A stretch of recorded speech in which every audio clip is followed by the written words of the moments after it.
Olá, eu sou Moisés Correia e este é o programa Outro Olhar. Veja nessa edição uma entrevista exclusiva com o professor José Carlos de Assis, economista e presidente do Intersul, sobre o lançamento, após o Carnaval, de um movimento em defesa da Petrobras e da engenharia nacional. Vamos para um pequeno intervalo, voltamos já com o professor José Carlos de Assis.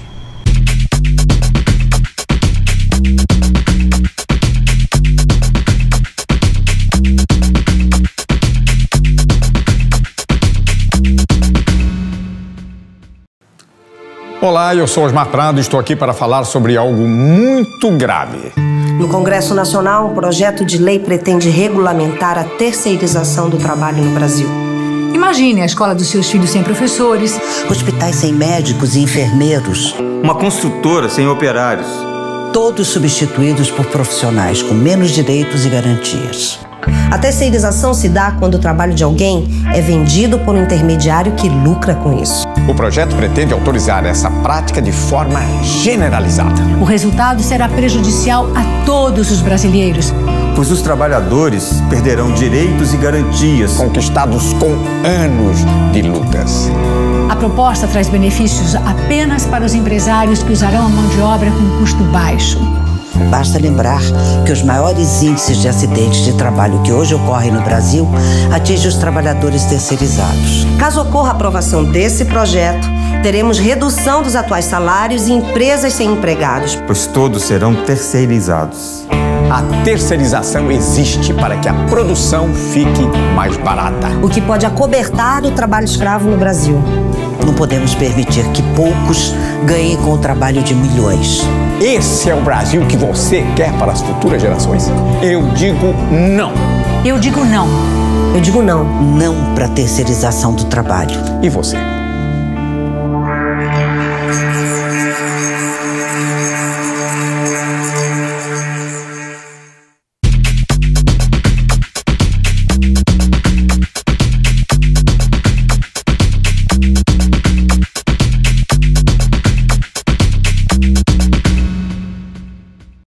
O programa Outro Olhar recebe mais uma vez aqui para debater vários aspectos da situação da conjuntura política do Brasil, o professor José Carlos de Assis, que é presidente do Intersul.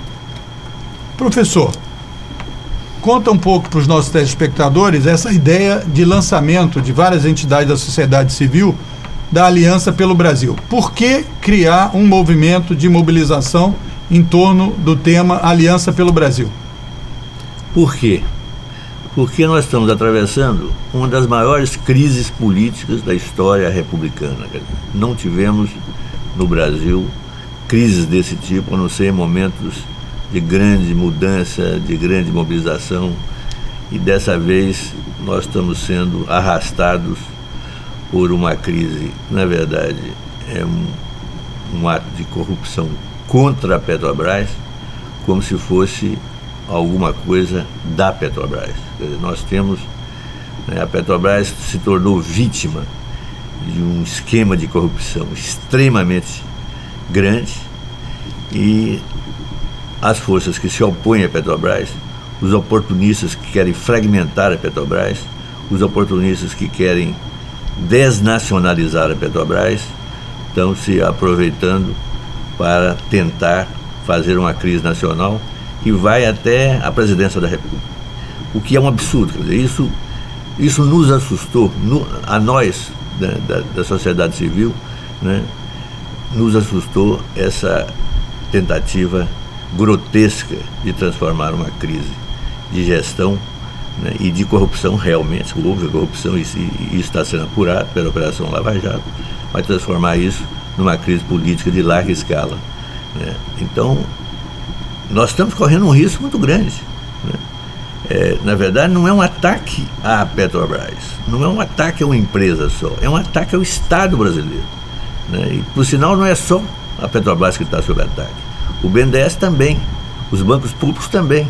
Quer dizer, há toda uma operação, né, no sentido de fragmentação do Estado brasileiro.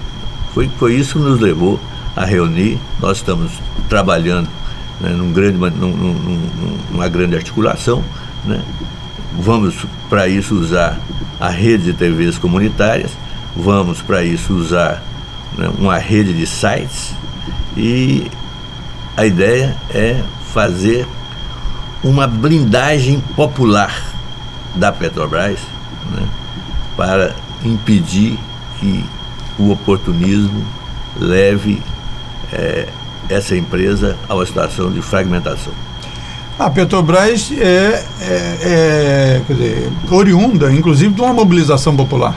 É verdade. Então, essa crise atual tem a ver com a importância que é estratégica da empresa para o Brasil. Qual a importância mesmo estratégica da Petrobras? A Petrobras é o principal instrumento de desenvolvimento do Brasil.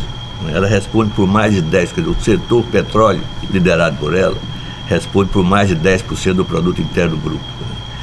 Fragilizar a Petrobras é fragilizar a economia nacional.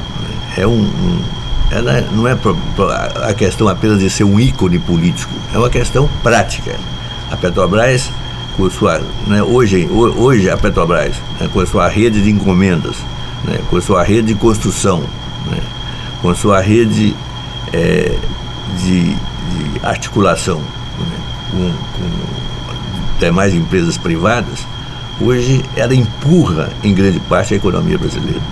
A Petrobras ser fragilizada e a Petrobras ser paralisada significa uma tragédia do ponto de vista da economia nacional. E a Petrobras sempre, quer dizer, virou uma líder mundial, inclusive em perfuração, em prospecção de petróleo em águas profundas. Então a Petrobras tem todo um know-how, né, quer dizer, tecnológico. A Petrobras sempre esteve na vanguarda desse trabalho, no sentido de trazer o petróleo que existia no solo brasileiro. A Petrobras é o maior centro de tecnologia que o Brasil tem, né? A articulação da Petrobras com a COP, por exemplo, é uma coisa extremamente importante para, né, a tecnologia de perfuração e de pesquisa em profundidade, né, na área do pré-sal é exclusiva da Petrobras, né? A produção em pré-sal é exclusiva da Petrobras. Então, tudo isso, né, levantou a volúpia, né, do sistema internacional de petróleo, né, para em cima dos recursos da Petrobras, em cima do pré-sal, em cima do programa de partilha sob liderança da Petrobras. Então, isso tudo é uma conspiração, é uma grande conspiração contra o Brasil. Eu tenho insistido muito nisso, quer dizer, nós não estamos em risco a Petrobras só, né? A Petrobras só em risco é um grande risco para o Brasil. Mas o que está em risco verdadeiramente é o Estado brasileiro, né? Eu tenho dito isso muito, quer dizer, nós estamos, porque não é um esquema isolado, né? Faz parte de um conjunto de ações no plano, a partir do plano internacional, mas com, obviamente, aliança com quintas colunas internos, que torna esse momento, né, extremamente delicado para a política brasileira. Então, vamos ver se eu entendi. Você está querendo dizer que, por exemplo, dois aspectos que são decisões recentes, né? Uma, a caracterização, não, a conquista da Petrobras do pré-sal, a descoberta do pré-sal. É uma coisa relativamente recente. E segundo, a mudança do critério de prospecção, que seria a questão da partilha. Você acha que isso e a quantidade de petróleo que foi achado no pré-sal, isso tudo aguçou então esse conflito?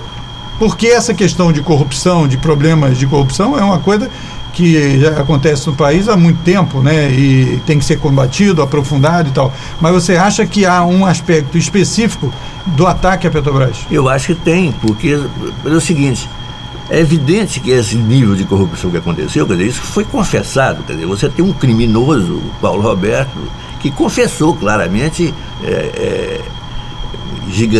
uma gigantesca operação de corrupção. Então isso existe e ninguém vai tapar os olhos em torno disso. Agora, o problema é aproveitar isso para voltar a um debate que tinha sido vencido, que é o debate sobre a partilha, né? E voltar a um debate de tentar privatizar a Petrobras pela margem, né? Isso né, é o que está acontecendo. Quer dizer, você tem uma operação oportunista em relação a isso, né? Então tem que separar muito claramente. Separar o que é corrupção na Petrobras, né, do que é a tentativa de fragilizar a Petrobras como um todo. E que aspectos outros? Você falou que é um ataque ao Estado brasileiro. Você citou até o BNDES. E essa questão das construtoras, da construção, da engenharia, como é que fica isso nesse processo? Também está querendo se levar também de roldão essa questão? Isso aí é outro aspecto da questão. Quer dizer, é confundir a corrupção praticada por diretores ou executivos ou donos das empresas que contrataram com a Petrobras com a destruição dessas empresas. Essas empresas fazem parte da trama do Estado brasileiro. Elas são privadas, mas na verdade elas fazem parte de um equilíbrio do Estado brasileiro. São milhares, dezenas de milhares de empregos, né? É uma tecnologia extremamente... você faz uma construção tecnológica extremamente atuante, né? Essas empresas acumularam tecnologia, essas empresas têm dezenas de milhares de empregados.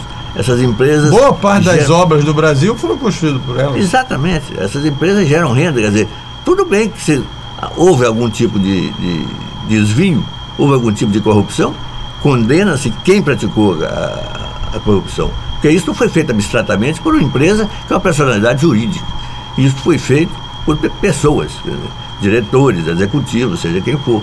Então, condena-se essas pessoas. Agora, não fragilize as empresas, não destrua as empresas. Porque destruir as empresas é destruir o emprego no Brasil. Essas empresas talvez respondem por mais de 500 mil empregos diretos no Brasil hoje, né? São grandes estruturas de geração de renda e de geração de emprego. Não tem nenhum sentido. Nenhum país faz isso. Nem em situações piores de termos de corrupção. Olha, recentemente, nos Estados Unidos, foram descobertos desvios, fraudes no sistema bancário da ordem de bilhões e bilhões de dólares, né? Quebraram os bancos, por acaso? Não, processaram os bancos. O Estado americano chegou, norte-americano, chegou a tomar conta em determinado momento, não foi? Em determinado momento foi. Porque ia botar o dinheiro, etc., e depois retornaram. Claro, depois no Banco da América foi isso, o Estado assumiu as empresas, né, para não quebrar. Se quebrasse o Banco da América, quebrava a economia americana e quebrava a economia mundial. Então ninguém deixa acontecer isso por causa de, supostamente, a letra da lei. Não, essa coisa tem que ter, as pessoas têm que ver as circunstâncias. Você não pode, em nome de combate à corrupção, destruir estruturas de emprego que não tem nada a ver com essa corrupção. Você tem que separar uma coisa, quer dizer, separar a corrupção das pessoas, né, da corrupção de empresa. Empresa é uma entidade jurídica. Ela não tem vontade subjetiva. Ela não guarda dinheiro no colchão. Não tem como. Então, né, eu estava falando sobre o Banco da América e o Citigroup, os dois maiores bancos americanos, cometeram fraudes bilionárias no mercado imobiliário americano. Bilionário. Aí o que eles fizeram? Começaram a processar. Viram que se levasse as últimas consequências, você quebrava essas... Você ia atingir quem não tinha nada a ver, que era a nação, o povo. Fizeram, no caso deles, né, que são estruturas trilionárias, né, fizeram um acordo para pagar de multa 20 bilhões de dólares. Cada um, 20 bilhões de dólares. Mas preservou a estrutura. Você não vai fazer uma coisa para arrebentar com a empresa. Isso não tem nenhum sentido, né? Isso é contra o interesse nacional. Isso é contra o interesse do povo. Isso não tem sentido. Aliás, a presidenta Dilma estabeleceu realmente uma linha até onde você vai. Qual é que foi? Vamos condenar os corruptos e os corruptores, mas vamos preservar as empresas.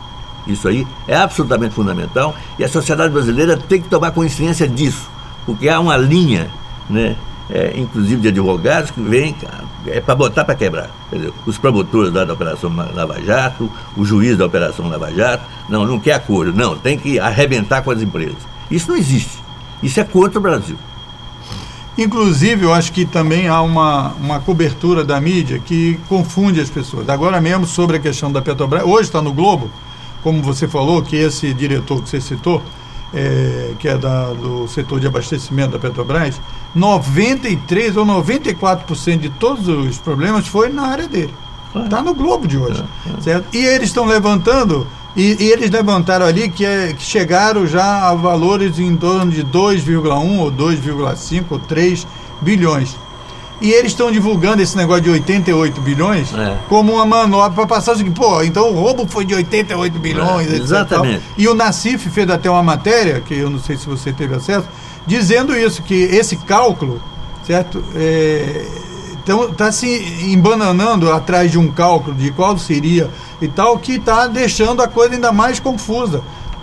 E outra coisa que eu queria te perguntar mesmo era o seguinte, não há uma confusão deliberada na cobertura? Por exemplo, o ex-presidente da Petrobras disse que muitas das denúncias e informações que saíram não tem nada a ver com a licitação das obras, e sim com relações entre fornecedores, entre um e outra construtora, que estão se passando como se fosse coisa da Petrobras. Exatamente. Aliás, praticamente quase tudo é relação entre empresas e gente fora da Petrobras. A relação que com não tem Petrobras, nada a ver com a licitação em si. Não, a relação com a Petrobras é o contrato, o primeiro nível. Essas empresas têm se essas empresas resolveram dar dinheiro para partido político, por exemplo, é delas para os partidos políticos, não tem nada a ver com a Petrobras. Não tem nada a ver com a Petrobras. Você não tem como estabelecer uma relação de causa e efeito entre o contrato que ela fez e o dinheiro que ela está pagando, porque ela tem obras em várias outras instâncias, né? Elas operam em escala nacional e em escala internacional. Quem vai dizer que o dinheiro que ela deu é oriundo do contrato da Petrobras? Isso é um absurdo, né? Aliás, esse sistema que adotaram do juízo de instrução articulado com promotores é uma coisa inédita no Brasil, né? Tem alguma eficácia, porque o juiz, os promotores e a investigação da polícia estão juntos na mesma operação. Mas quem vai julgar tem que ser outro, porque senão, já estão condenando. O juiz de instrução, esse é que é o problema. Se for o juiz de instrução, ele vai, obviamente, condenar, porque ele que está dando todas as instruções. Se ele já fez a investigação junto. Quer dizer, isso, na verdade, não existe no Brasil. Esse negócio funcionou muito bem na Itália contra a máfia. Mas é outra situação. A situação da máfia é outra coisa, não tem as características dessa corrupção aqui no Brasil. É outra coisa completamente diferente. Então, fizeram uma coisa inédita no sistema judicial brasileiro, que é essa articulação, né? Juiz, promotores e polícia federal, né? Do outro lado fica o advogado de defesa, contra 3. É claro que isso é um desequilíbrio na relação processual, quer dizer, se o sujeito, né, é muito difícil você desmontar, se tiver erro no processo, né? Se tiver erro na ação, é muito difícil você desmontar isso, porque foi uma operação conjunta de promotores e o juiz e a Polícia Federal, né? Agora, não é só isso não, quer dizer, essa operação de investigação que teve publicidade através de atos fragmentados, cada dia sai um, isso é uma coisa que, obviamente, direcionada para levantar a imprensa, quer dizer, para você manter a imprensa ali em cima do assunto, quer dizer, é uma coisa demagógica, né? E além de ser uma coisa terrível do ponto de vista dos direitos individuais, quer dizer. Eles estão mantendo gente preso para ver se o cara entra em depressão e faz alguma coisa. Isso é um absurdo do ponto de vista. Eles estão forçando a delação premiada. Então, delação premiada é um princípio jurídico que é voluntário. O sujeito toma a iniciativa de fazer delação premiada. Não existe isso do cara ser forçado a fazer delação premiada. Porque, no caso, quer dizer, que sentido que tem isso? Né? Pressionado para fazer, ele vai fazer, inclusive, qualquer coisa. sob pressão. E aí, outra que coisa é um tipo de tortura psicológica. O mais é o seguinte: delação premiada é uma delação relativa a algum fato que não necessariamente é verdadeiro, caramba. As pessoas estão tomando a delação premiada como sendo a verdade definitiva. O cara pode estar inventando, o cara pode estar criando inimigos, atacando inimigos pessoais. Que isso? Delação premiada tem que ser verificada, quer dizer. E não, o cara deu a delação premiada, no dia seguinte está na manchete dos jornais. Direto. Não tem apuração, não tem investigação, não tem nada. E aconteceu até com o diretor, que depois eles voltaram atrás, né? Do Cossenza. Que pois é. Porque, quer dizer, e agora? Voltou, e o dano do cara? O dano moral. Também um diretor... Eu estava vendo, quer dizer, desse Severo, eu não tenho nada a ver, não sei se o Severo é culpado ou inocente, só sei o seguinte: falaram no início que ele tinha recebido uma propina de 40 milhões de dólares.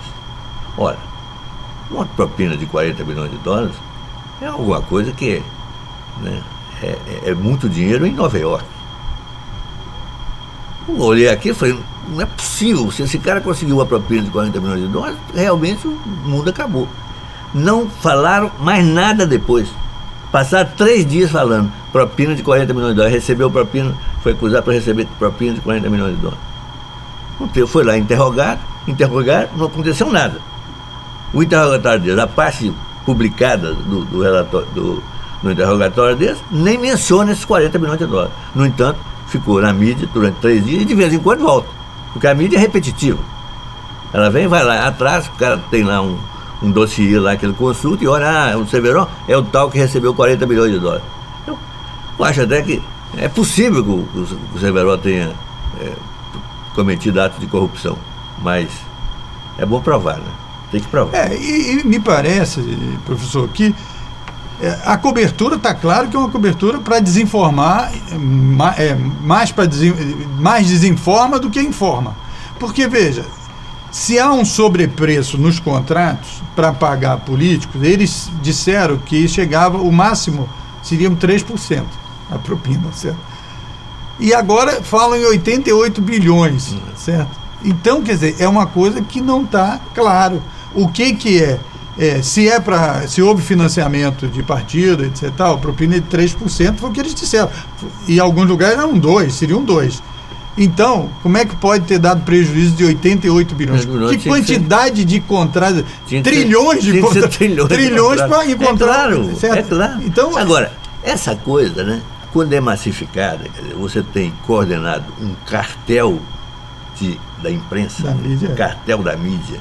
Eles estão articulados entre si, eles têm operam com as mesmas fontes, muitas vezes sujas, né?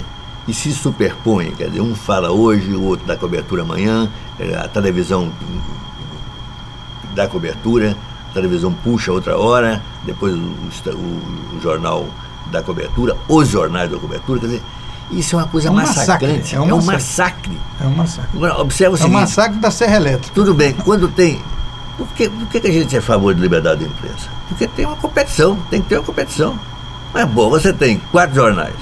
Todos falam a mesma coisa. Todos falam a mesma coisa e todos, na verdade, são alimentados pelos mesmos preconceitos. Então, a sociedade está vítima de uma situação de mídia terrível. Porque, como aconteceu no Mensalão, por exemplo, que foi tudo direcionado de um lado só e não teve praticamente defesa. Né? Essa que é a verdade. Então, eu ouvi agora um advogado dizendo que esse escândalo da Petrobras é sucedâneo do Mensalão, né? Como se fosse a mesma coisa, quer dizer, ou seja, dinheiro público sendo desviado para comprar partidos políticos ou deputados. Apoios políticos. Apoios políticos. Porra, não leu, o cara é um advogado famoso, é o Carvalhosa. Porra, não leu o processo do Mensalão, não tem dinheiro público ali. Visanet não é empresa pública. O dinheiro que supostamente estaria saindo, seria saído da Visanet, mas nem isso aconteceu, porque ela teve despesas comprovadas. Então, essa associação entre Mensalão petróleo é absurda. Até que eles criaram até o petrolão, né? Petrolão. Mensalão, petrolão. Exatamente. É uma coisa absurda. Manipulação. Então, outra coisa é o seguinte, o princípio jurídico universal do que o sujeito é inocente até prova em contrário, está sendo completamente subvertido no Brasil. Nós estamos voltando ao século XVIII. Nós estamos voltando, em termos de sistema judiciário, é uma coisa horrorosa. Né? Porque a mídia, ela alimenta, quer dizer, a mídia reage à alimentação que vem da investigação da Polícia Federal, e a Polícia Federal se alimenta da mídia. Não, e parece claramente uma coisa meio até planejada ou torcendo para acontecer, porque tem um artigo do Moro, que é o juiz, né, analisando o caso que você citou da Itália, que ele diz que no Brasil tinha que ser feito, não sei o que, ele conta mais ou menos, ele faz um desenho do que está acontecendo, como se ele tivesse esperando oportunidade para fazer da mesma forma. Exatamente. Eu até, não teria nada contra você fazer uma investigação em profundidade da Petrobras, para encontrar o que se encontrou, porque é um absurdo realmente. É uma corrupção na Petrobras. Você não pode confundir isso com corrupção da Petrobras. A Petrobras é vítima. E mesmo as grandes empresas empreiteiras são vítimas. Às vezes vítimas dos seus próprios donos, mas são vítimas. E de diretores que estão ganhando dinheiro, inclusive, em relação com fornecedores. Né? Você tem aí uma lei de 2013, né, que é uma lei administrativa, que é chamada Lei Anticorrupção. Tudo bem. Eu acho que foi uma lei, primeiro que ela foi feita por injunções internacionais. Uma legislação, 3 legislações internacionais que sugeriram essa lei. No meio daquela confusão aquela pressão grande popular, né, de junho de 2013, essa lei foi aprovada e promulgada. Mas é uma lei complicada do meu ponto de vista. É uma lei que pune a pessoa jurídica. Eu acho que essa questão de punir a pessoa jurídica é muito complicado. Porque você fere gente que não tem nada a ver com isso e que são geralmente os mais fragilizados na sociedade brasileira, que são os trabalhadores. Né? Você tem que arranjar um jeito de... Você pode condenar, né, ou processar os donos, processar os executivos, mas no que se refere à empresa, você tem que, evidentemente que você tem que multar, muitas vezes você tem que multar e às vezes você tem que ressarcir danos provocados, tem que ser, obviamente que tem que fazer, mas a multa tem que ser moderada, a multa não pode ser a ponto de destruir a empresa. Então, essa coisa que tem que ser considerada, né? Eu acho que você não pode julgar segundo a letra absoluta da lei. Ninguém faz isso no mundo. Quer dizer, essa coisa é muito do direito romano que a gente segue no Brasil. Quer dizer, o direito anglo-saxônico é muito mais flexível. O juiz leva em conta as circunstâncias, né? Não é uma coisa que está ali escrito, porque o que está escrito não cobre todas as possibilidades. É um aspecto só. Tem aspectos circunstanciais.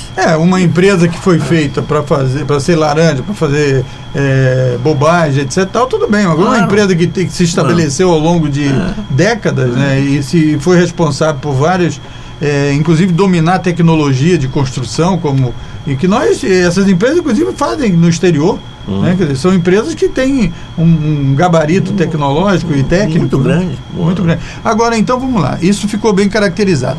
Então, a sociedade, esse movimento, visa não só quer dizer, a defesa da Petrobras, mas no sentido amplo de que está havendo um oportunismo dos inimigos do país, etc., visando um enfraquecimimento do Estado brasileiro, é isso? Eu podia explicar um pouco melhor isso? É bom você explicar, porque fica uma coisa muito abstrata.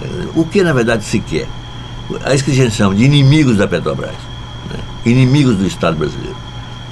Eles querem, por exemplo, fragilizar o governo para evitar a maior aproximação brasileira nos BRICS.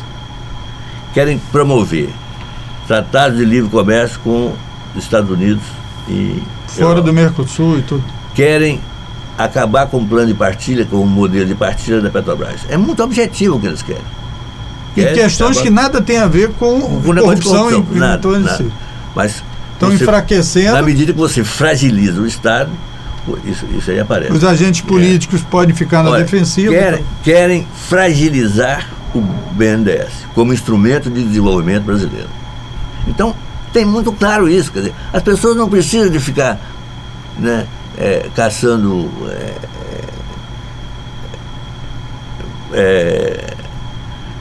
como é que chama? Na cabeça de cavalo? Chifre na cabeça de cavalo.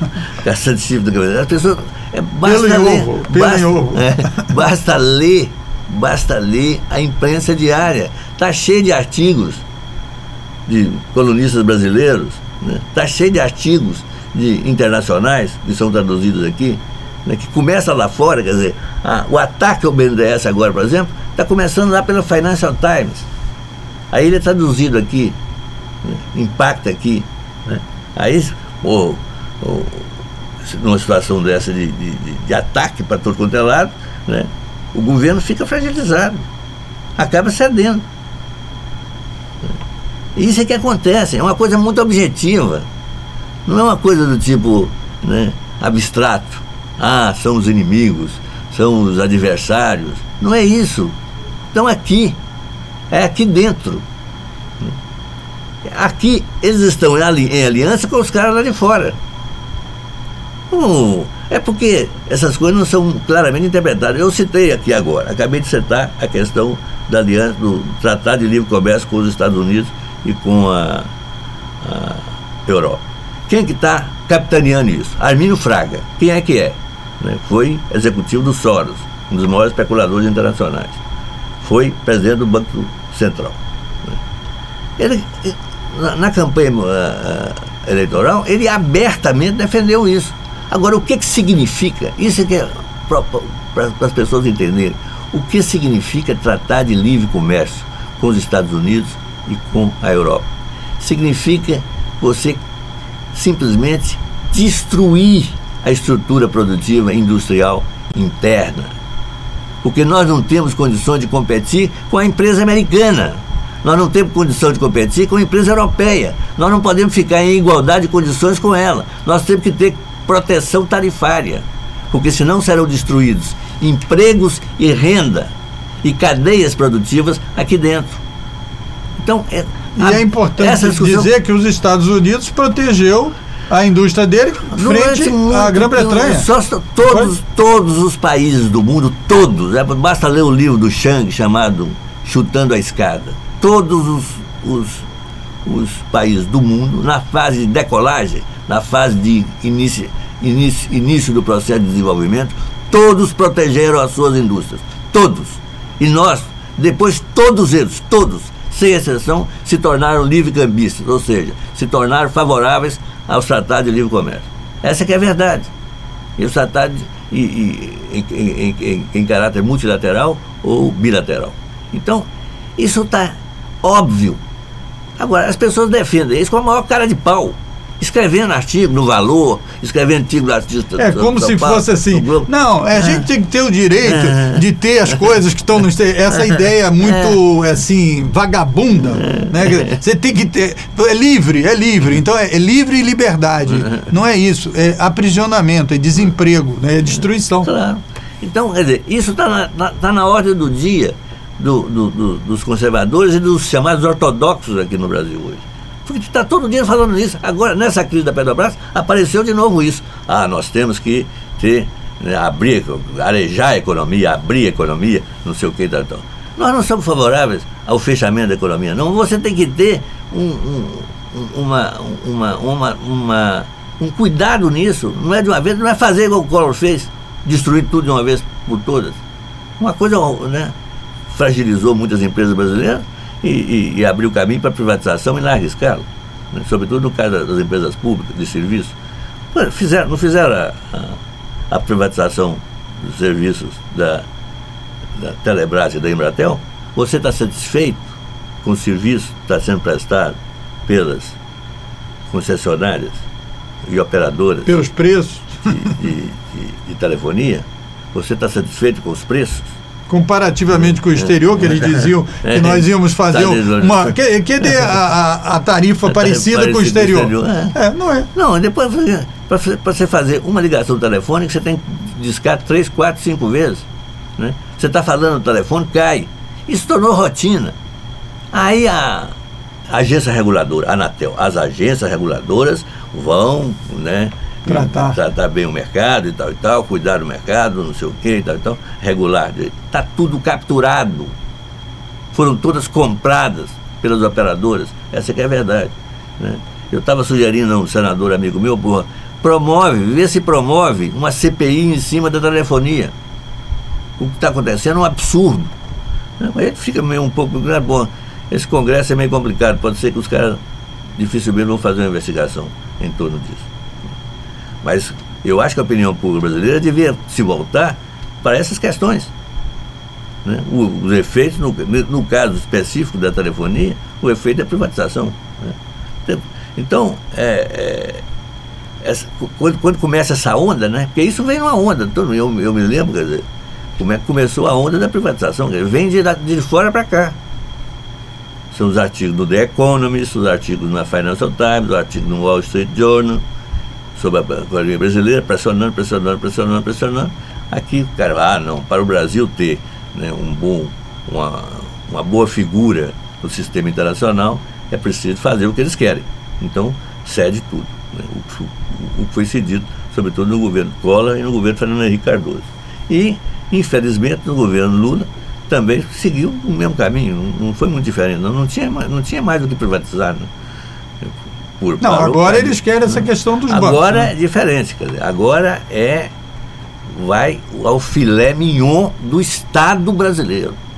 A minha preocupação não é com o governo. E eu não estou aqui defendendo o governo, quero deixar muito claro isso. Eu tenho grandes críticas a fazer esse governo, sou contra a política macroeconômica do governo, mas o que está em questão é outra coisa, é o cerne, é o nervo do governo. Está se atacando o nervo do governo brasileiro. A Petrobras como instrumento de desenvolvimento, o BNDES como instrumento de desenvolvimento, é isso que está sob ataque. Então, o Brasil, que está em ataque também, já que a luta também é caracterizada a defesa da soberania nacional. Então, o Brasil é a 6ª economia do mundo, certo? 7ª. A 7ª. Então, a destruição é para a gente não suba mais, não é isso? Com esse ataque é também para... O problema não é... Porque isso aí é meramente uma questão estatística. Né? O problema não é o que o cara diz, é evitar que o Brasil suba, evitar que o Brasil cresça. Não. É fazer com que, crescendo ou não, eles tiram um naco grande da economia brasileira. O problema é... Eles estão interessados os recursos em não serem para continuar o desenvolvimento do país, e sim ser uma expoliação. É claro, e isso vem vem sobretudo através do sistema financeiro e através da taxa de juros. Né? Aí que o cara tem... Observa o seguinte, o cara pega dinheiro quase a 0% dos Estados Unidos ou na Europa, aplica aqui no Brasil a 12,5% em real. Tira a inflação, 6%, 6,5%, passa a ser 5%. Então, dinheiro que o Fed dá de graça, praticamente. O Fed é o banco americano. Vem aqui no Brasil e puxa 5%, 6% de rentabilidade anual. Os caras não querem sair dessa. Então é muito interessante, caramba. Você não precisa de produzir, você não precisa ter empregado, você não precisa ter nada. A única coisa que você precisa é um computador e internet. É acesso à linha de crédito do FED ou do Banco Central Europeu e pronto, está resolvido o problema. Quer dizer, isso é uma pilantragem internacional, quer dizer, isso é uma fraude gigantesca. É essa fraude que me incomoda, porque é muito difícil você sair dela. E, na verdade, nós entramos, e aí é onde eu sou um crítico dos governos do PT, aí, nesse aspecto, é que nós caminhamos, sem necessidade, para um déficit em conta corrente, agora de 91 bilhões de dólares. E esse déficit em conta corrente não te possibilita reduzir a taxa de juros. Porque se você tentar reduzir a taxa de juros com esse déficit, você vai sofrer uma corrida cambial. E como dizia o Mário Simas, corrida cambial, quer dizer, crise inflacionária fere as pessoas. Agora, crise cambial mata. Então, derruba o governo. Então, o risco que a gente está correndo é o nosso imenso déficit em conta corrente, que nos impede, por um lado, de reduzir a taxa de juros e que nos impede, por outro lado, de reduzir o superávit primário, como fator de alavancagem da economia. Então, esse é o nosso drama, né? E é nisso que a gente está pensando, quer dizer, como é que você escapa dessa conjuntura terrível que a gente está nela, né? De sermos vítimas da fraude financeira internacional. Aí é uma coisa mais profunda, né, de estratégica e de política macroeconômica. Isso. Nós poderíamos entrar um pouquinho, então, só para concluir a questão da aliança. Aliança para o Brasil, então, é um movimento popular, é um movimento de entidade da sociedade, não é um movimento, não tem nada com o governo. Nós estamos tentando... Como é que seria, para as pessoas entenderem? Nós estamos conversando com o pessoal da OAB, da CNBB, da ABI, bom, e está sendo mais ou menos articulado pelo Clube de Engenharia, pela COP, pelo Intersul, que é o meu instituto, né? Instituto Celso Furtado, né? Centro Celso Furtado, vamos dizer assim, e várias outras entidades que já estão integradas nisso e que a gente está tentando articular as demais. Quais seriam as principais bandeiras da aliança? A Aliança pelo Brasil em defesa da soberania nacional. E quais são as bandeiras concretas, assim, as palavras de ordem ou os slogans? A bandeira concreta é o seguinte: é a defesa da integridade da Petrobras, a defesa do modelo de partilha, né, liderado pela Petrobras, e a defesa da engenharia nacional. São os três focos centrais disso, né? Nós esperamos que... O objetivo é fazer uma blindagem, no sentido de não ter nenhuma proposta que tente romper com essas conquistas. Exatamente. É isso? Exatamente. E na verdade, quer dizer, nesse ponto é uma articulação para dar suporte ao governo, já que eu nem diria que é para pressionar o governo, porque pelo pronunciamento da presidente Dilma, na reunião do Ministério, ela deixou isso também muito claro. Quer dizer, nós já tínhamos inclusive feito uma nota preliminar, quer dizer, uma minuta que vai ser lançada no dia 26, em que a gente dizia exatamente o que ela veio dizer, que é uma linha de separação entre processar e condenar os culpados, né, diretores executivos, e proteger as empresas e a Petrobras. E a própria Petrobras. Então, nós queremos dar um respaldo a essa posição. E isso vai ser lançado, como é que vai ser esse lançamento? E as pessoas que estão nos assistindo, as entidades, como elas participam, se vai ser todo mundo chamado a participar? Vai ser todo mundo chamado a participar. Nós estamos até o dia 26, o problema, nós deixamos para depois do Carnaval, porque antes do Carnaval a repercussão disso é muito pequena, a capacidade de mobilização das entidades é muito menor, essa coisa toda. Então, nesse período, a gente vai tentar, né, sedimentar as articulações, né, envolver as grandes entidades da sociedade civil brasileira nisso, né. Já estamos conversando, e para o lançamento no dia 26.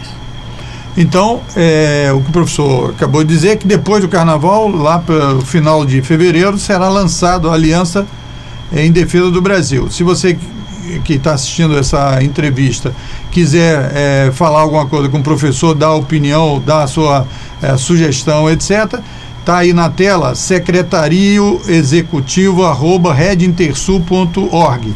Você copia, escreve, que o professor vai responder. Agora, professor... Peraí, só para assinalar isso é o seguinte: por que nós escolhemos esse nome, Aliança pelo Brasil? É pelo seguinte: esse não é um movimento exclusivamente da esquerda, exclusivamente governista, exclusivamente do segmento da sociedade. Nós pretendemos que isso envolva todas as pessoas que realmente estão interessadas em defender a soberania nacional, em defender, no caso da Petrobras, né, e a engenharia nacional como instrumento de desenvolvimento. O fato é o seguinte: nós saímos da eleição com um país muito dividido, quer dizer, nós saímos um país dividido ao meio, né? A gente acha que isso não vai levar a um bom caminho, né? O que vai acontecer se você agudizar a divisão da sociedade brasileira, nós todos vamos pagar o preço alto. Só não vão pagar um preço alto os ricos, porque esses se safam de qualquer maneira. Então, a elite se safa. Aqui, lá fora, Miami, né? Agora, os outros, né, independentemente de posições políticas, vão sofrer as consequências dessa divisão. Então, nós queremos lançar um movimento que seja suprapartidário e que, a partir do qual se construa um princípio de unidade nacional. É isso que a gente está querendo ver e está querendo fazer. E isso vai ser desdobrado num outro movimento, do qual você vai falar aí. E esse movimento vai incluir mobilizações, debates, palestras, encontros, as pessoas serão chamadas a participar. Agora, para a gente concluir o programa, ainda temos algum tempinho, você, professor, estava mostrando a preocupação com essa questão macroeconômica e tal, e aí como isso se relaciona com o projeto do Transul, que é um projeto capitaneado pelo seu instituto? Bom, o projeto Transul é o seguinte... Inclusive, o nosso programa apresentou a sua palestra no Clube de Engenharia, lançando isso, que teve o título Eixo China-Brasil, que era a apresentação desse projeto. Como explica melhor para o pessoal? Esse projeto Transul é um projeto da COP e do Intersul. Então, começamos com esse projeto lá numa conferência que fizemos, Conferência BRICS no século XXI. Que nós passamos aqui também. Pois é, da qual participaram especialistas chineses, especialistas russos, especialistas indianos, especialistas sul-africanos e brasileiros. Na discussão que se deu lá, nas conclusões, nós começamos a conversar sobre um projeto que viria a se chamar Projeto Transul. O que ele é essencialmente? Ele é o seguinte: o Brasil está numa situação macroeconômica muito difícil, porque o governo não tem espaço de manobra, a não ser para nos empurrar para ajustes fiscais sucessivos, que já começaram. Então, eu digo que não tem espaço de manobra por causa do déficit em conta corrente. Se a gente tentar mudar a macroeconomia muito acentuadamente, nós entramos em crise cambial.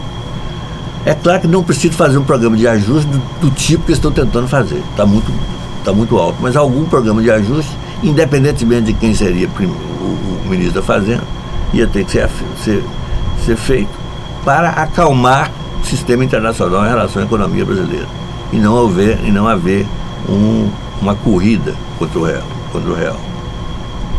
Então, como é que você supera isso?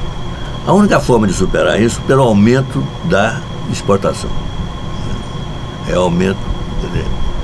Buscar superávites comerciais com o exterior. Nós temos déficit. Buscar superávites comerciais. Porque aí nós teríamos dólares, né, para fazer, para cobrir as nossas despesas. As dívidas do déficit em conta corrente. Então, como é que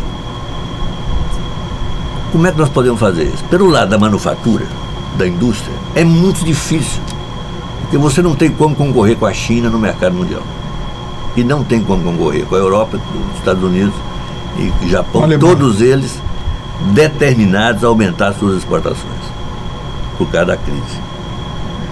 Então, pelo lado do agronegócio, a gente já não tem muito o que subir, porque tanto do lado de commodities agrícolas, né, produtos agrícolas, como pelo lado de produtos minerais, o grande sugador mundial é a China. Mas a China reduziu um pouco a sua taxa de crescimento. Então nós não temos muita expectativa de aumentar preços e quantidades vendidas em termos de commodities agrícolas e minerais. Então não temos para lado nenhum, quer dizer. Vamos, portanto, inventar um saldo comercial. Como? Nós estamos propondo um grande acordo com a China. A China tem um problema grave de poluição, muito grave. A China tem um problema de água muito grande. Você tem problemas graves de água e a indústria básica chinesa, parte dela obsoleta, é grande consumidora de água e grande produtora de poluição. Nós, pelo nosso lado, nós temos imensos recursos naturais, tanto em minerais, como energéticos, e como não temos e temos água, né? Nós não temos água aqui no Sudeste, mas a região Norte, Centro-Oeste, né? Está cheia de água, tem água para burro. Então, qual é a nossa proposta para a China? Estamos discutindo o que vamos fazer a China. A gente faz a indústria básica aqui e vende para vocês os metais. A China reduz o crescimento da produção de metais e isso passa a ser feito aqui no Brasil por empresas financiadas pela própria China, mas fazendo aqui no Brasil. Por que isso interessa a eles? Porque eles não têm pressão adicional sobre a água e não têm pressão adicional sobre poluição. Então, em vez de a gente vender para eles minério só, a gente continua vendendo algum. Mas em vez de vender só minério, a gente vende o metal, o aço.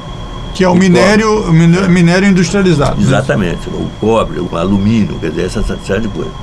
Que pode ser feito. A operacionalidade disso. A China faz um contrato de longo. Primeiro participa da constituição das empresas. Depois faz um contrato de compra a longo prazo, 20, 25 anos, dos metais produzidos por essa empresa. Com esse contrato de compra a longo prazo, ele se transforma numa garantia de financiamento da própria construção. Tem um problema que você vai rapidamente questionar. Bom, eu estou tirando a poluição da China e estou trazendo a poluição para o Brasil? Não. Porque nós vamos fazer aqui indústrias no estado da arte antipolutiva. Nós vamos reduzir a poluição a quase o mínimo, né? Então esse risco não teria de forma alguma, né, dentro do programa.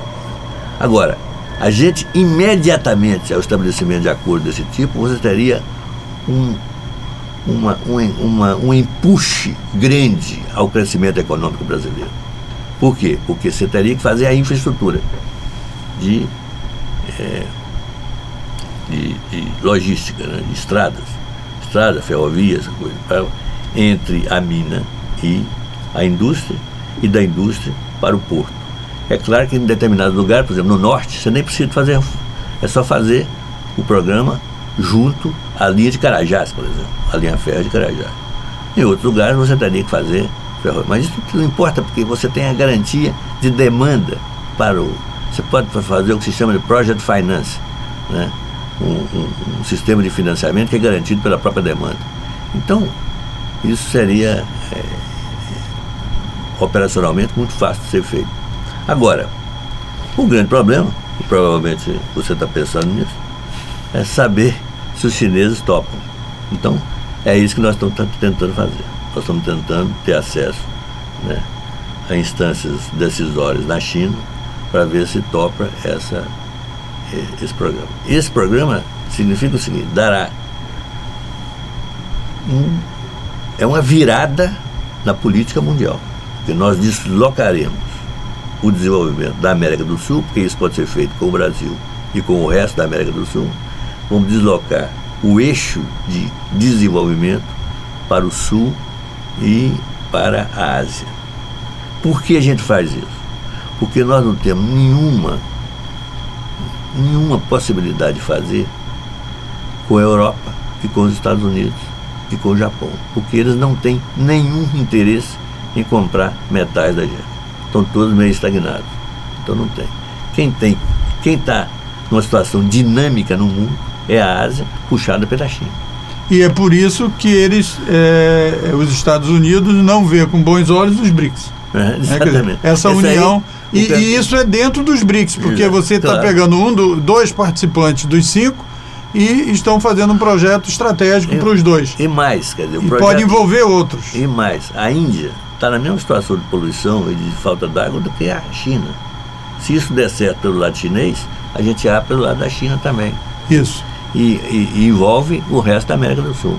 Quer dizer, no fundo, isso é um projeto, pode se chamar de ambicioso, mas na verdade a gente tem que ter, na situação que o Brasil está, se você não tiver uma iniciativa heróica, você não vai sair da estagnação. E além do mais, de longo prazo, né? É um troço também que tem, não é uma coisa... Ela é de longo prazo, mas ela resolve a situação agora. Tem efeito de curtíssimo prazo, porque você vai fazer contrato de financiamento agora, você vai ter que começar a construção agora. A perspectiva, né, quer dizer, sabendo que a coisa vai acontecer, isso gera expectativas positivas. E aí, quer dizer, o que eu quero dizer, inclusive, até para ligar essa questão ao a primeira parte da nossa conversa, que é o seguinte: os parceiros nacionais nisso, quer dizer, são a indústria do aço, a indústria metalúrgica e as grandes construtoras. Se matarmos as grandes construtoras nesse projeto, a gente vai ter uma dificuldade imensa de fazer isso com o capital nacional. E por que é importante fazer com empresas brasileiras? Porque se você fizer com a empresa estrangeira, todo o lucro que ela tiver aqui, ela vai remeter para o exterior e vai agravar o nosso déficit em conta corrente. Então, isto é um programa de salvação nacional, junto com o projeto de salvação nacional do Estado brasileiro, pela Petrobras e pelo BNDES. Muito bem, professor, nosso tempo já está encerrando. Claro que voltaremos a esse debate em outra oportunidade para desenvolver essa questão do Transul. Agora eu queria só que o senhor fizesse uma convocação assim, para a participação na Aliança pelo Brasil, que vai ser lançado logo depois do Carnaval. Não, o principal pedido que eu faço é o seguinte: não deixem se embromar pela grande mídia. Pensem vocês mesmos as questões. Pensem, né? Reflitam, vejam que essas coisas todas, essa coisa udenista de vamos acabar com a corrupção, isso é uma coisa de você baixar a autoestima brasileira. Quer dizer, a nossa corrupção aqui não é maior do que em qualquer parte do mundo capitalista. A corrupção, ela está entranhada no processo capitalista. É quase impossível. Você pega a corrupção nos Estados Unidos, na Europa, né, na Inglaterra. Na Inglaterra, chegaram nessa crise agora financeira, chegaram a fraudar a LIBOR. A LIBOR é administrada pelos 2 maiores bancos que operam em Londres. A LIBOR foi fraudada por banco, né, afetando todos os contratos financeiros que operam a partir de Londres.